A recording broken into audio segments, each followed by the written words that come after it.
Donc bonjour, bienvenue sur Scooter et Mécavoite. Alors aujourd'hui, une vidéo blabla. Donc une vidéo où il n'y a pas de mécanique. Je vous montre juste un petit truc.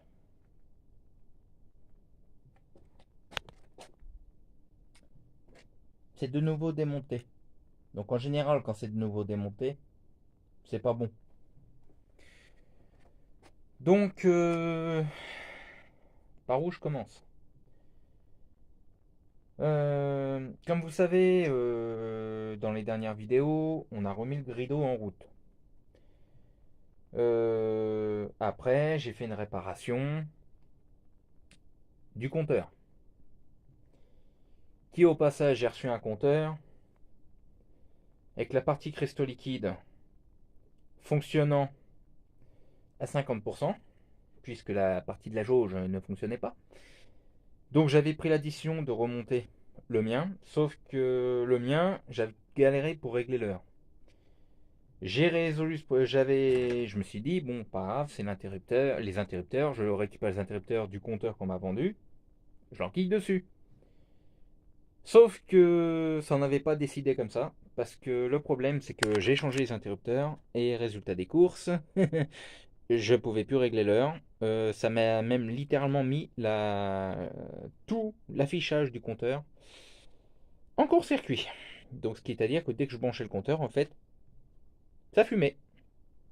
J'ai défait l'interrupteur,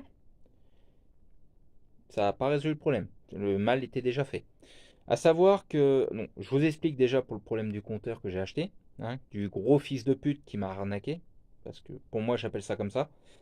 Le compteur qui avait 8000 et quelques kilomètres, vendu normalement par un professionnel, qui pour moi n'a pas été testé, mais qui pour moi a pris la flotte. À savoir que la fiche rouge euh, en cos brazoline, donc cos femelle ronde, avait une tache de court-circuit, donc plastique fondu. Euh, le truc, c'est que moi, mon affichage à moi, euh, a eu un problème à cause de moi. À cause de moi, mais pas que. À cause du fabricant du scooter aussi. Ça, je vais vous expliquer après pourquoi. Quand j'ai remis le scooter en route, il y a quelques mois, après que ça faisait un an qu'il n'avait pas tourné, tout le système électrique du compteur fonctionnait, mis à part l'indicateur de clignotant à cause de la résistance qui était morte, qui a cramé parce qu'on a décidé de mettre les 4 clignotants sur une seule résistance. Je tiens à préciser que sur les clignotants à LED qu'on met nous-mêmes, on met deux résistances, donc une par clignotant. Enfin, une pour un côté et une pour l'autre côté. Sur ce scooter-là, ils ont pas voulu faire les choses comme tout le monde. On s'est dit, ah bah, c'est des scooters qui coûtent pas cher. On va mettre qu'une seule résistance. Bon, en même temps, un scooter qui coûte pas cher, au prix, celui-là coûte plus cher que le Kinko, hein. Le Kinko en neuf, c'était 1199 euros, je crois, en 2014. Celui-là, 1499 euros, 98 centimes. C'est précis parce que je l'ai acheté neuf, hein, celui-là. Euh, En 2017. Et je l'ai acheté en 2017, hein. Je tiens à préciser qu'il a 5000 bornes au compteur. Le truc, c'est que ce scooter-là, à la base, il est pas à moi, il est à mon petit frère. Mon petit frère ne s'en sert quasiment pas. Donc, le problème, c'est qu'un scooter qui ne roule pas est un scooter qui tombe en panne, tout simplement. Voilà, donc je m'en suis servi un petit peu et tout ça. Et je l'ai nettoyé chez Clinics. Enfin, je l'ai nettoyé à la station de lavage. Et en repartant, que fut ma surprise de découvrir que l'horloge débloquée et qu'il me manquait des barres de jauge sur la jauge à essence. Le truc, c'est que j'ai déjà eu un problème comme ça en le lavant une fois. J'avais eu un problème, c'est clignotant fixe. C'est-à-dire que je mettais clignotant à gauche, les deux clignotants gauche étaient fixes. Je mettais clignotant à droite, les deux clignotants droite étaient fixes. Ça, j'avais démonté la centrale de clignotant qui au passage est derrière. Et ça, c'est pareil chez TNT. Vous, pourquoi avoir mis centrale de clignotant. Là, derrière. Ah bah tiens, ça tombe bien, on la voit. Là, hein. C'est comment pour la démonter? Ah, parce qu'autant qu'à faire, elle s'enlève de par le bas. Elle s'enlève pas par le haut, sinon c'est pas marrant. Et ben la flotte est rentrée dedans parce que leur centrale n'est pas étanche. Alors que c'est une centrale électronique parce que c'est des clignotants à LED. C'est d'où le fait qu'il y a de la colle chaude dessus. Parce que fort heureusement, j'ai réussi à la récupérer, à la faire refonctionner la centrale. Sinon, c'était remplacement. Euh, elle s'est remplie d'eau. Donc clignotant en fixe, j'ai dû la démonter. Donc pour ça, il a fallu que je démonte toute la face avant. Il y a littéralement entre 33 et 43 vis à démonter pour démonter la face avant, qui au passage est en un seul bloc. Hein. Je sais pas, faire comme sur le Kinko, juste le milieu qui se démonte, ça vous coûtait rien. Puis vous faisiez les carénages. Les carénages, je tiens à préciser qu'ils sont en plusieurs parties, mais vissés de par l'arrière. Bah oui, parce qu'il faut pas que les vis se voient. Surtout quand il y a des défauts comme ça, faut pas que les vis se voient. Ouais, parce que j'ai acheté le scooter avec des défauts de conception de carrosserie. Enfin bref. Du coup, je l'ai secoué pour évacuer le maximum de flotte. Je l'ai laissé sécher 48 heures sur un radiateur. Je l'ai remonté, j'ai réessayé, ça a refonctionné. Et du coup, j'ai mis de la colle chaude tout autour. Comme ça, la flotte ne rentre plus dedans.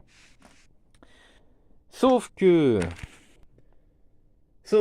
bien entendu, j'ai repassé le scooter au Karcher il n'y a pas longtemps parce que ça faisait un an qu'il n'avait pas roulé. Et vu qu'à un moment, il était dans le garage derrière mon ancienne voiture sans permis et que mon ancienne voiture sans permis crachait de l'huile par l'échappement, vu que j'avais un moteur HS sur l'ancien moteur. Le scooter s'est littéralement retrouvé noir alors qu'il est censé être blanc. Et résultat, j'ai dû l'emmener au Karcher pour le nettoyer. Sauf que, vu qu'ils ont mis un compteur sans qui n'est pas étanche, comme les trois quarts des trucs qui sont pas étanches là-dessus, avec un compteur, le joint qui est littéralement mal monté parce que le joint dépasse vers l'extérieur du compteur. Bah, qu'est-ce qui s'est passé quand j'ai lavé le scooter? Bah, toute la flotte elle est rentrée dedans. Donc voilà. Donc c'est comme ça que j'ai niqué le système électronique du compteur d'origine du Grido. Donc je tiens à préciser que tous ceux qui ont un TNT Grido, si vous voulez pas avoir les mêmes problèmes que moi j'ai eu sur celui-là, ne le lavez pas au Karcher. Ne le lavez pas au Karcher. Prenez un seau, de l'eau chaude, du produit, vous le lavez à l'éponge. Et pour le rinçage, avec un jet d'eau en basse pression. Mais vraiment la pression la plus basse, juste pour rincer la mousse.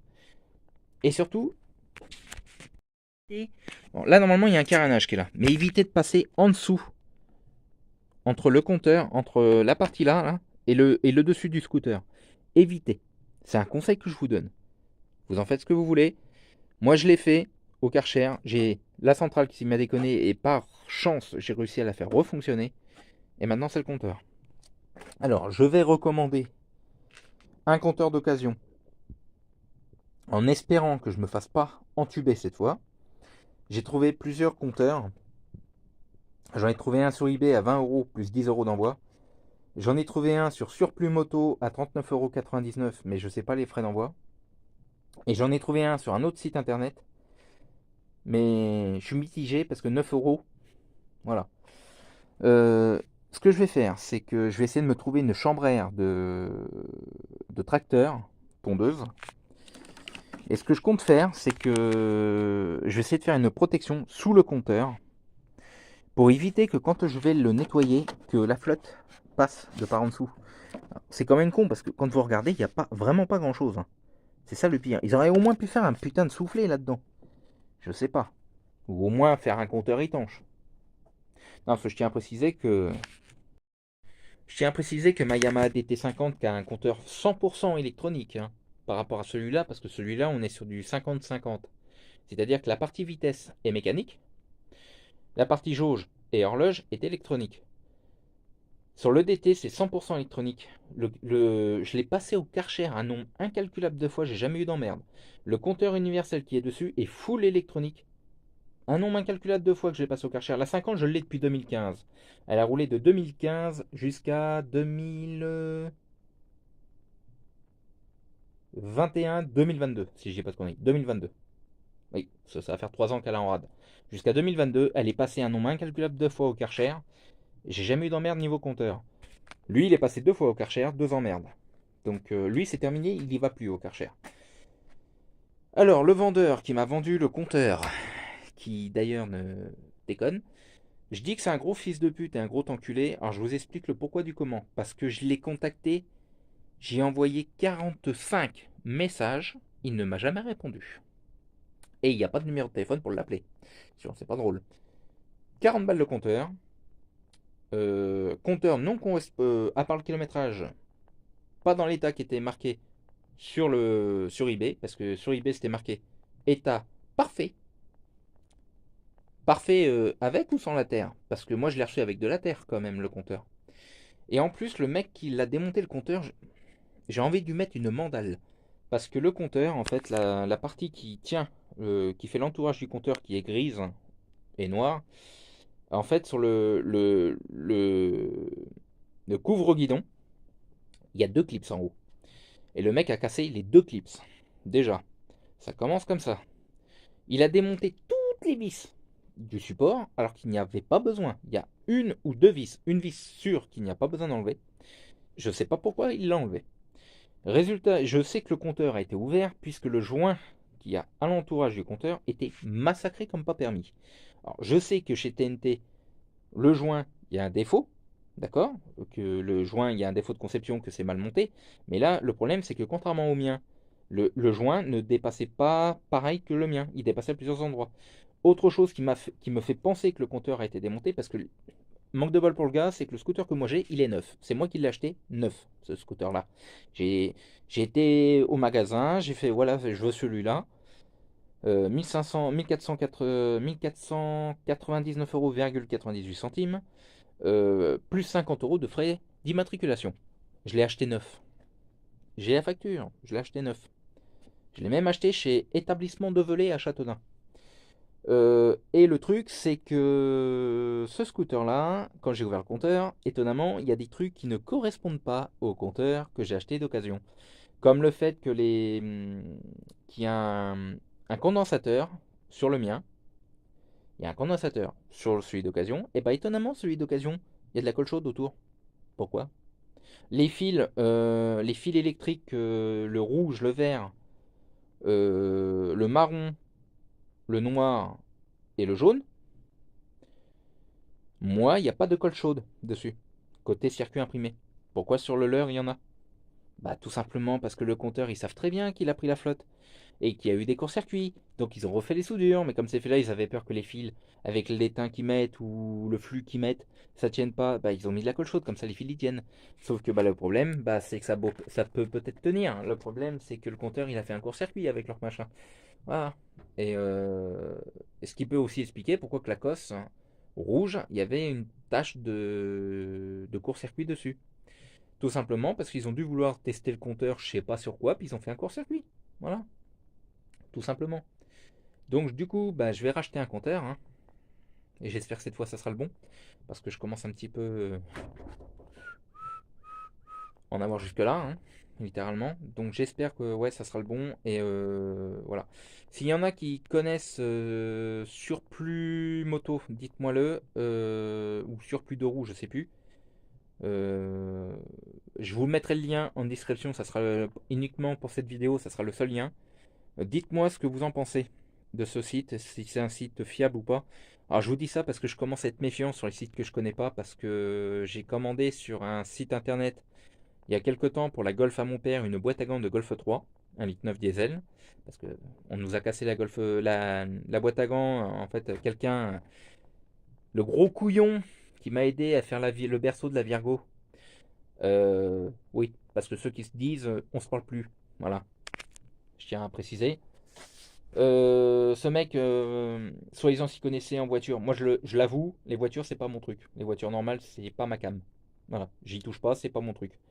Le mec s'y connaissait, nous a démonté le tableau de bord parce qu'on n'avait pas de chauffage et nous a pété pas mal de choses dessus, à savoir la boîte à gants, le contacteur de frein à main, voilà.